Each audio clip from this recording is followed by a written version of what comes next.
আসসালামু আলাইকুম। সুপ্রিয় শিক্ষার্থীবৃন্দ, আশা করি তোমরা সবাই ভালো আছো। উচ্চতর গণিত প্রথম পত্রের অনলাইন ক্লাসে তোমাদের সবাইকে স্বাগত জানাচ্ছি। আমাদের আলোচনার বিষয় হচ্ছে বিন্যাস। এর আগেও আমি 3টি ক্লাসে বিন্যাস পড়িয়েছিলাম। তারই ধারাবাহিকতায় আমরা বিন্যাসে আরও কিছু প্রবলেম সলভ করব। তা প্রিয় শিক্ষার্থীরা, আমরা সরাসরি আমাদের মূল আলোচনায় চলে যাই।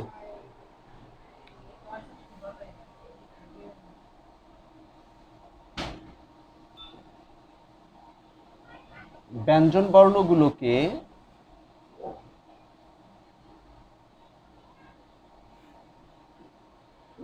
বিজোড় স্থানে রেখে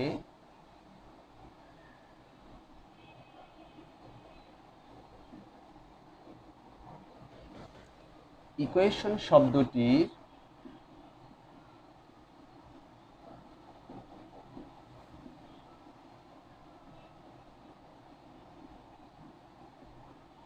বর্ণগুলোর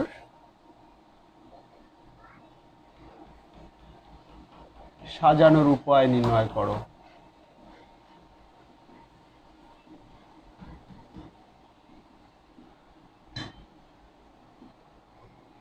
প্রিয় শিক্ষার্থীরা, প্রশ্নটা দেখো। ব্যঞ্জন বর্ণগুলোকে বিজোড় স্থানে রেখে ইকুয়েশন শব্দটির বর্ণগুলোর সাজানোর উপায় নির্ণয় করো। তাহলে আমাদের এক্ষেত্রে দেখো, প্রথমে দেখতে হবে যে ইকুয়েশন শব্দটিতে ব্যঞ্জন বর্ণ কয়টি আছে আমার, তাই না? তারপরে তাদেরকে কি করতে হবে? ব্যঞ্জন বর্ণগুলোকে বিজোড় স্থানে রাখতে হবে। এখন জোড় বিজোড় স্থানটা কি, এটা একটু আমরা বুঝে নিই।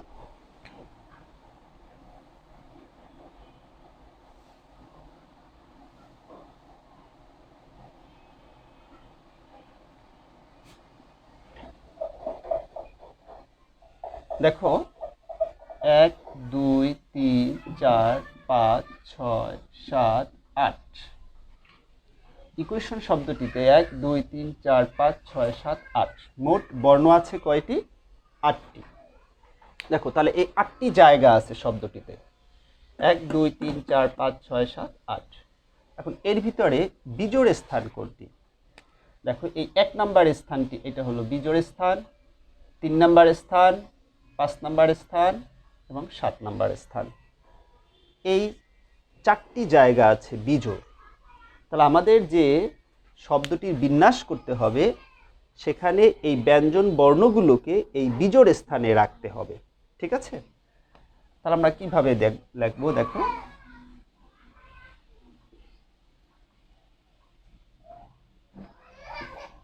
ইকুয়েশন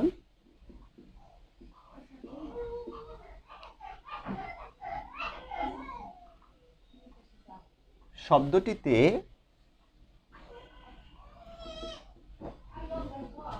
মোট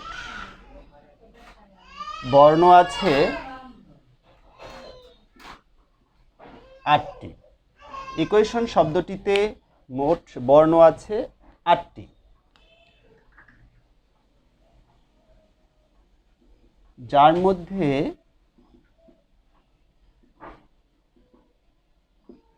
ব্যঞ্জন বর্ণ, দেখো ব্যঞ্জন বর্ণ কয়টি? এখানে আমাদের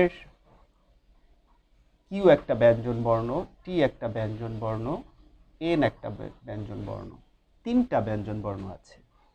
আর এ, ই, আই ও ইউ, এটা হলো ভাওয়েল। তাহলে ইকুয়েশন শব্দটিতে মোট বর্ণ আছে 8টি, যার মধ্যে ব্যঞ্জন বর্ণ কয়টি? 3টি। তাহলে দেখো, আমাদের বিজোড়ে প্রশ্ন আছে যে ব্যঞ্জন বর্ণগুলোকে বিজোড় স্থানে রেখে, তাহলে আমাদের এখানে বিজোড় স্থান কয়টি আছে? 1 2 3 4টি। আমাদের ব্যঞ্জন বর্ণ কয়টা আছে? 3টি। ওই 4টি স্থানে 3টি ব্যঞ্জন বর্ণ ঘুরিয়ে ফিরিয়ে বসানো যাবে। তাহলে সেটা বসানোর উপায় কি বলো? 4টি জায়গায় 3টি ব্যঞ্জন বর্ণ বসানোর উপায়। হ্যাঁ, একবার এক একটা খালি থাকবে। তাহলে এই আমাদের 4p3 উপায়। এবারে 3টা জায়গা কিন্তু বিজোড় যে 4টা জায়গা, তার ভিতরে 3টা জায়গা ফিল আপ হয়ে গেল 3টা ব্যঞ্জন বর্ণ দ্বারা। তাহলে বাকি জায়গা এই বিজোড় স্থান খালি থাকবে একটা, আর জোড় স্থান খালি আছে চারটা। তা আমাদের স্বরবর্ণ আছে পাঁচটা, বাকি পাঁচটি জায়গায় এই পাঁচটি ব্যঞ্জন বর্ণ বসিয়ে দেব। সেটা কত উপায় বসানো যাবে? 5p5। ঠিক আছে, তাহলে মোট যে আমার সাজানোর উপায় সেটা হবে কিন্তু 4p3 ইন্টু 5p5। তো শিক্ষার্থীরা আবারও বলছি, দেখো এখানে স্থান আছে চারটি, বিজোড় স্থান। আমাদের ব্যঞ্জন বর্ণ আছে হলো কয়টি? ব্যঞ্জন বর্ণ আছে হলো তিনটি। তাহলে আমরা যখন এই তিনটা জায়গায় এই ব্যঞ্জন বর্ণ বসাবো, ঠিক আছে, 1 3 5 7 এই চারটার ভিতর যে কোনো তিনটা জায়গায় ব্যঞ্জন বর্ণ বসাবো। বসানোর পরে আমার কিন্তু একটা বিজোড় জায়গা খালি থাকবে, সেই জায়গা একটা, আর বাকি যে চারটা 2 4 6 8 এই চারটা জায়গা আর একটা জায়গা, পাঁচটা জায়গা আমাদের স্বরবর্ণ আছে পাঁচটা, বাকি পাঁচটা জায়গায় পাঁচটা স্বরবর্ণ বসিয়ে দেবে এই উপায়। অতএব ব্যঞ্জন বর্ণগুলিকে বিজোড় স্থানে রেখে নির্ণয় সাজানোর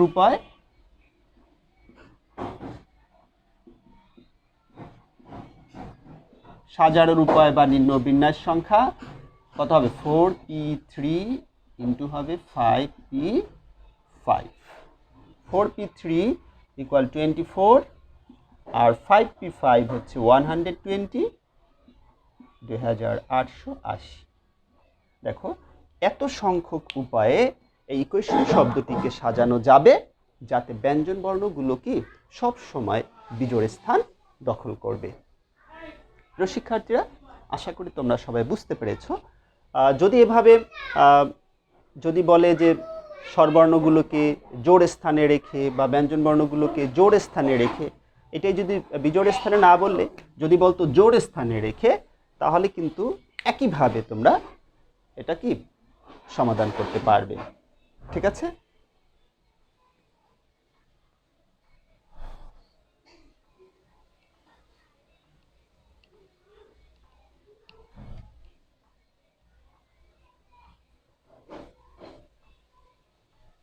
এবারে দেখো সেকেন্ড একটা শব্দ, এই সেকেন্ড শব্দটির বর্ণগুলো থেকে আরেকটা প্রশ্ন আমাদের।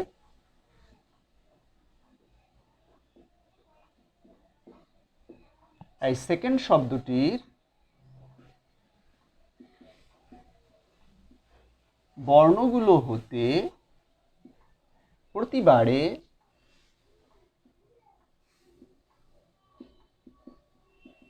একটি স্বরবর্ণ ও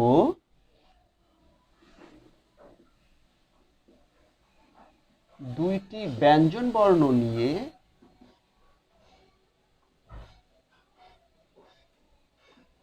গঠিত শব্দ সংখ্যা নির্ণয় করো, যেখানে স্বরবর্ণ সর্বদা মধ্যম স্থান দখল করে। প্রিয় শিক্ষার্থীরা, এবার প্রশ্নটা দেখো, সেকেন্ড শব্দটি বর্ণগুলো হতে প্রতিবারে একটি স্বরবর্ণ ও দুইটি ব্যঞ্জন বর্ণ নিয়ে গঠিত শব্দ সংখ্যা নির্ণয় করো, যেখানে প্রশ্ন কন্ডিশনটা কি? যেখানে স্বরবর্ণ সর্বদা মধ্যম স্থান দখল করবে। ঠিক আছে, তাহলে আমাদের এই শব্দটি থেকে প্রতিবারে কয়টা বর্ণ নিতে হবে? দেখো, একটা নিতে হবে স্বরবর্ণ আর দুইটা নিতে হবে ব্যঞ্জন বর্ণ। প্রিয় শিক্ষার্থীরা, তাহলে আমাদের যে নির্ণেয় যে শব্দগুলো গঠিত হবে সেটা কয় বর্ণ বিশিষ্ট শব্দ হবে? 3 বর্ণ বিশিষ্ট শব্দ হবে, তাই না? যার ভিতরে দুইটি থাকবে ব্যঞ্জন বর্ণ আর একটা থাকবে স্বরবর্ণ, তার মানে 3 বর্ণ বিশিষ্ট আমাদের শব্দ হবে। ওকে, এখন কন্ডিশনটা হচ্ছে এই যে মাঝখানে 3 বর্ণ বিশিষ্ট শব্দে মাঝখানের স্থান কয়টা? একটা। এই মধ্যম স্থানে সর্বদা কি থাকবে? স্বরবর্ণ থাকবে। দেখো, স্বরবর্ণ সর্বদা মধ্যম স্থান দখল করবে, তাহলে এই মাঝখানে আমাদের স্বরবর্ণ রাখতে হবে। ক্লিয়ার? আর এই দুই সাইডে দুইটা কি থাকবে? ব্যঞ্জন বর্ণ থাকবে। এভাবে নিয়ে কতগুলো শব্দ তৈরি করা যাবে, এটাই হচ্ছে আমাদের এই প্রশ্নের মূল কথা। আচ্ছা, তাহলে আমরা কিভাবে সমাধানটা করতে পারি দেখো। শব্দটিতে এই যে সেকেন্ড শব্দটিতে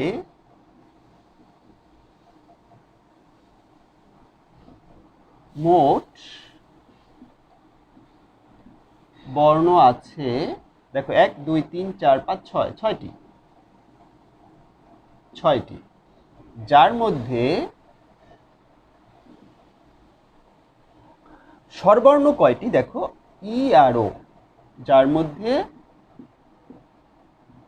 স্বরবর্ণ 2টি এবং তাহলে ব্যঞ্জন বর্ণ কয়টি? ব্যঞ্জন বর্ণ 4টি। তাহলে আমাদের যে শব্দ তৈরি করতে হবে সেখানে প্রতিবারে নিতে হবে 2টা ব্যঞ্জন বর্ণ, একটা স্বরবর্ণ। আচ্ছা, নির্ণয় যে শব্দগুলি হবে সেটা 3 বর্ণ বিশিষ্ট শব্দ হবে। তা 3 বর্ণ বিশিষ্ট শব্দের মধ্যম স্থান কয়টি? একটি। তাহলে বলো এই মধ্যম স্থান যে একটি সেটায় কি কি বসতে পারে? ই বসতে পারে অথবা ও বসতে পারে। আর সাপোজ আমি এখানে ই বসালাম, দেখো আমি এখানে আমি এন বসালাম, এখানে আমি ডি বসালাম, একটা শব্দ হয়ে গেল। আবার পরের বারে আমি এমন বসাতে পারলাম, মনে করো এখানে ও বসালাম, এখানে এস বসালাম, এখানে এন বসালাম। তাহলে এরকম করে কতগুলো শব্দ তৈরি করা যাবে। তাহলে এই জায়গায় কিন্তু মাঝখানে দেখো স্বরবর্ণ রেখেছি, এখানেও মাঝখানে স্বরবর্ণ রেখেছি। তাহলে এই যে স্বরবর্ণ আছে 2টা, মাঝখানের স্থান আছে কয়টা? একটা। তাহলে 2টি স্বরবর্ণ দ্বারা মাঝখানের স্থানটি কত উপায় পূরণ করা যাবে? দেখো 2 উপায় মাত্র, 2p1। বাকি স্থান থাকবে কয়টা? মাঝখানের স্থান পূরণ করা শেষ, বাকি স্থান থাকবে এই 2টা, দুই পাশের 2টা, সেখানে আমরা কি বসাবো? ব্যঞ্জন বর্ণ বসাবো, তাই না? তাহলে ব্যঞ্জন বর্ণ কয়টা আছে আমাদের হাতে? 4টা। তাহলে বাকি 4টা থেকে প্রতিবারে কয়টা করে নিতে হবে? 2টা। ওকে, তো শিক্ষার্থীরা তোমরা বুঝতে পেরেছো নিশ্চয়ই। যেহেতু মাঝখানের স্থান আছে একটা, স্বরবর্ণ আছে 2টা, তাহলে 2টি স্বরবর্ণ দিয়ে মধ্যম স্থানটি পূরণ করা যাবে 2p1 উপায়। অবশিষ্ট 2টি স্থান 4টি ব্যঞ্জন বর্ণ দ্বারা পূরণের উপায় 4p2। তাহলে মোট কতগুলো শব্দ গঠন করা যাবে? 2p1 × 4p2। তাহলে সেটাকে আমরা এভাবে লিখতে পারি, স্বরবর্ণ সর্বদা মধ্যম স্থানে রেখে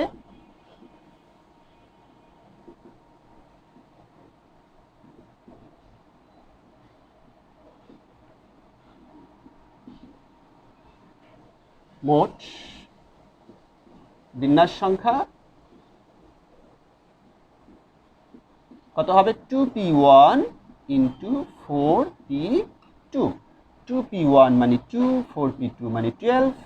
এই 24টি শব্দ গঠন করা যাবে যাতে স্বরবর্ণ সর্বদা মধ্যম স্থান দখল করবে। তো শিক্ষার্থীরা, আশা করি তোমরা বুঝতে পেরেছো যে আমাদের এখানে যে শব্দগুলো আমরা গঠন করলাম 24টা, সেটা কয় বর্ণ বিশিষ্ট শব্দ? 3 বর্ণ বিশিষ্ট শব্দ, যার ভিতরে একটা কি স্বরবর্ণ, 2টা হলো ব্যঞ্জন বর্ণ।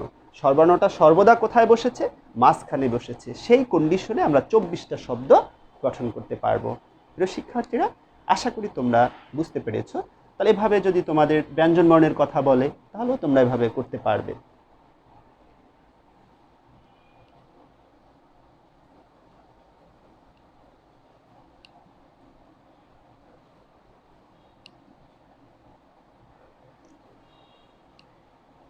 এবারে দেখো, ডিরেক্টর একটা শব্দ, এই শব্দটির প্রশ্নটা এভাবে দেখো,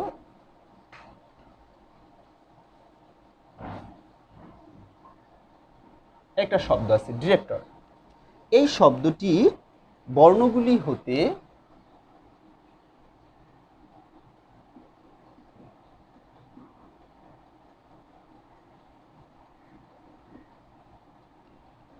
এক নাম্বার প্রশ্ন দেখো, এ নাম্বার একটা প্রশ্ন, এটার স্বরবর্ণগুলির ক্রম পরিবর্তন না করে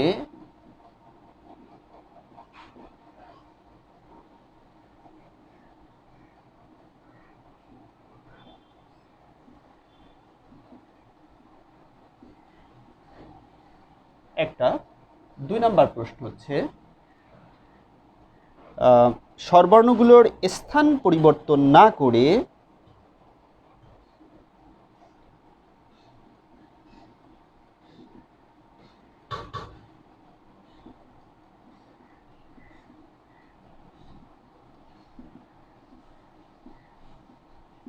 3 নাম্বার প্রশ্ন হচ্ছে স্বরবর্ণের ও ব্যঞ্জনবর্ণের আপেক্ষিক অবস্থান পরিবর্তন না করে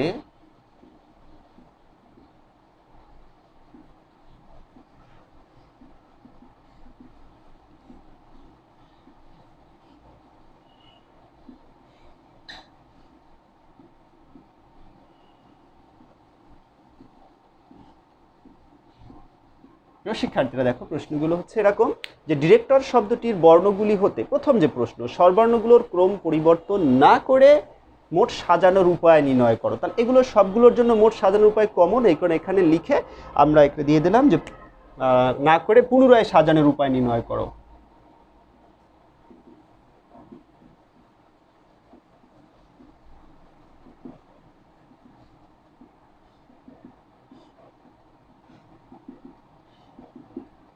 দেখো 3টা প্রশ্ন কিন্তু আমার এখানে। একটা হচ্ছে কি দেখো যে ডিরেক্টর শব্দটির বর্ণগুলি হতে স্বরবর্ণগুলোর ক্রম পরিবর্তন না করে পুনরায় সাজানোর উপায় নির্ণয় করো, এই আমাদের একটা প্রশ্ন। 2 নম্বর প্রশ্ন হচ্ছে স্বরবর্ণগুলোর স্থান পরিবর্তন না করে পুনরায় সাজানোর উপায় নির্ণয় করো। 3 নম্বর প্রশ্ন হচ্ছে স্বরবর্ণের ও ব্যঞ্জনবর্ণের আপেক্ষিক অবস্থান পরিবর্তন না করে পুনরায় সাজানোর উপায় নির্ণয় করো। প্রত্যেকটা প্রশ্নের সাথেই এই পুনরায় কথাটা, এটার শেষে এইটাই লাইন দিয়ে কমপ্লিট হবে। ওকে, 2 নম্বরের জন্য এটা আছে, 3 নম্বরের জন্য এটা আছে। তাহলে দেখো আমরা এটা কিভাবে করব, ভালোভাবে খেয়াল করবে। এই ম্যাথটা তোমাদের কিন্তু এই নিয়মটা শিখলে তোমরা এই নিয়মের শূন্য ম্যাথগুলো সব করতে পারবে।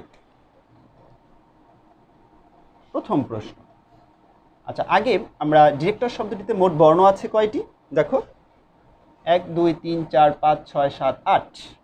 শব্দটিতে মোট বর্ণ আছে 8টি।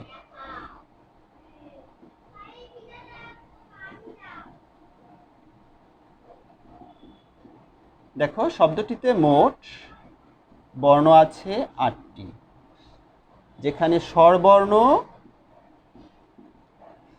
দেখো কয়টি এখানে আমাদের, আই ই ও। স্বরবর্ণ আই ই ও। ব্যঞ্জন বর্ণ দেখো কয়টি, ডি আর টি সি আর। 2 4 5 5 আর 3 8টি।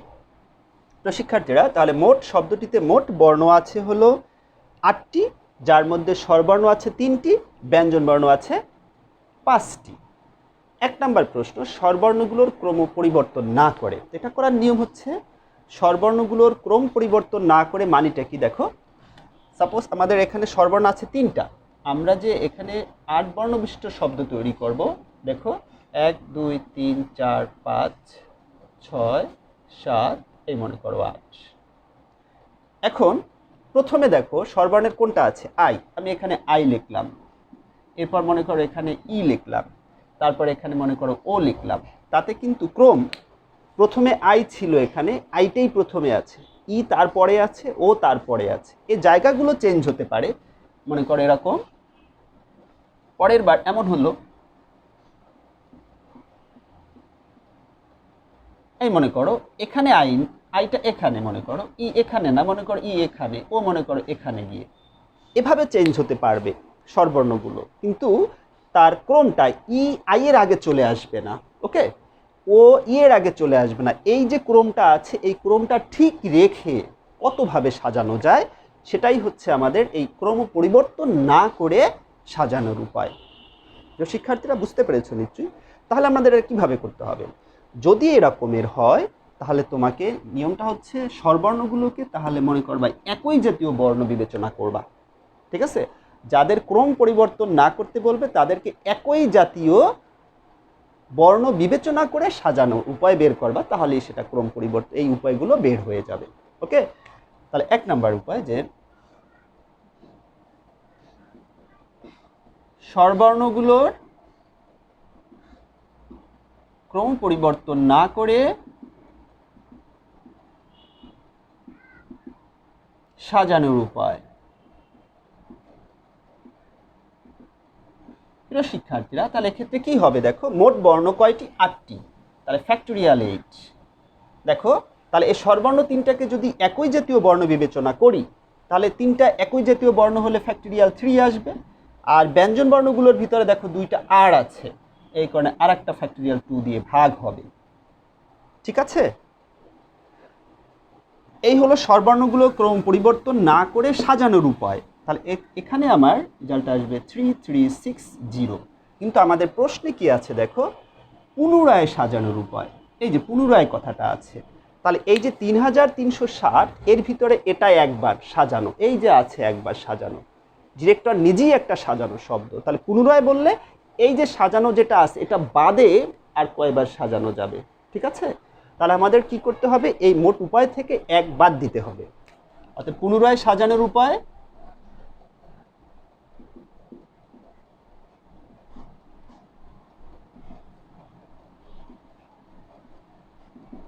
3360 মাইনাস হবে 1, তার মানে 3359।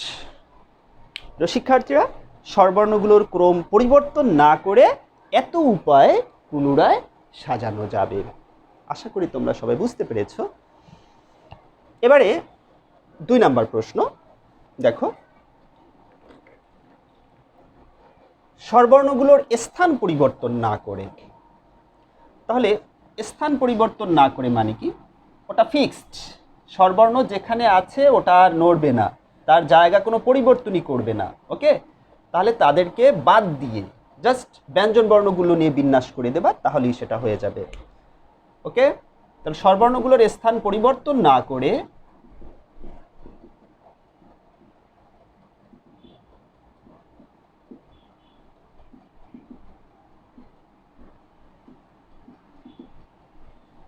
এটা আমরা একসাথে লিখে দিলাম, পুনরায় সাজানোর উপায়।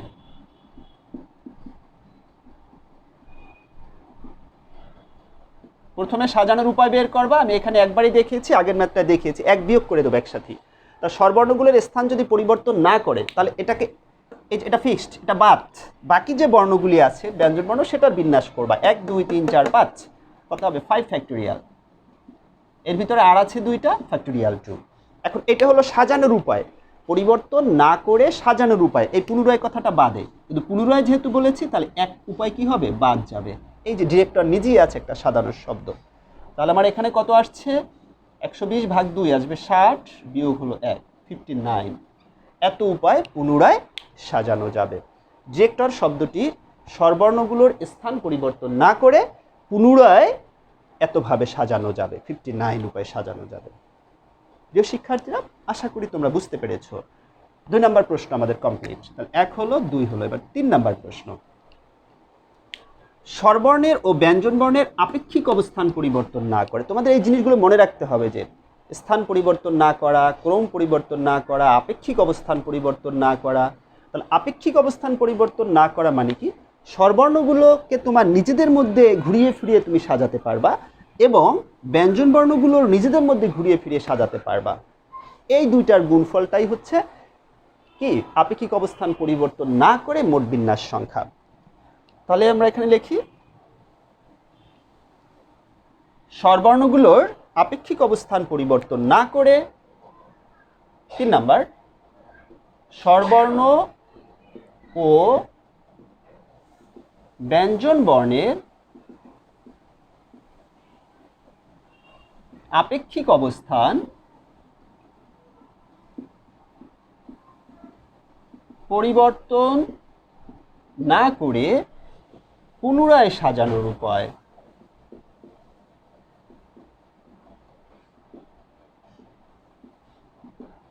তাহলে দেখো, পুনরায় সাজানোর উপায় আমাদের কি বলছি এখানে, প্রথমে স্বরবর্ণগুলো নিজেদের মধ্যে সাজাতে হবে। তার স্বরবর্ণ আছে কয়টা, 3টা, তার নিজেদের মধ্যে সাজানোর উপায় ফ্যাক্টোরিয়াল 3 গুণ ব্যঞ্জন বর্ণগুলো নিজেদের মধ্যে সাজানোর উপায়, এখানে আছে কয়টা, 5টা, তাহলে ফ্যাক্টোরিয়াল 5, এর ভিতর রিপিটেশন আছে, 2টা আছে আর ফ্যাক্টোরিয়াল 2। এটা হলো সাজানোর উপায়, কিন্তু এখানে বলছে পুনরায় সাজানোর উপায়, 1 মাইনাস করতে হবে। ওকে, তাহলে আমাদের কত আসছে দেখো, 6, এখানে আসছে 60 মাইনাস হলো 1। ওকে, তাহলে 360 মাইনাস 1, 359। এতভাবে পুনরায় সাজানো যাবে। স্বরবর্ণের এবং ব্যঞ্জনবর্ণের আপেক্ষিক অবস্থান পরিবর্তন না করে পুনরায় সাজানোর উপায় হচ্ছে 359। আর পুনরায় কথা যদি না বলতো তাহলে অ্যান্সার হতো এইটা, অনার মাইনাস হতো না 360। ওকে, তা প্রিয় শিক্ষার্থীরা, তোমরা বুঝতে পারলে ক্রম পরিবর্তন না করে মানে কি করতে হবে, তাদের একজাতীয় বর্ণ বিবেচনা করে বিন্যাস করতে হবে। স্থান পরিবর্তন যদি না করে তাদেরকে বাদ দিয়ে বাকি বর্ণগুলো নিয়ে বিন্যাস করতে হবে। আর যদি আপেক্ষিক অবস্থান পরিবর্তন করে না বলে তাহলে তাদের নিজেদের মধ্যে স্বরবর্ণ নিজেদের মধ্যে বিন্যাস, ব্যঞ্জন বর্ণে নিজেদের মধ্যে বিন্যাস করতে হবে, তাহলেই আমরা নির্ণয় বিন্যাস পেয়ে যাব। ওকে প্রিয় শিক্ষার্থীরা, আশা করি আজকে যে আলোচনা করলাম তোমরা বুঝতে পেরেছো। তোমরা এই নিয়মের ম্যাথগুলো বাসায় প্র্যাকটিস করো। আগামী ক্লাসে বিন্যাসের আরও নূতন নিয়ম নিয়ে আমরা হাজির হব ইনশাআল্লাহ। সবাই ভালো থেকো, সুস্থ থেকো। আসসালামু আলাইকুম।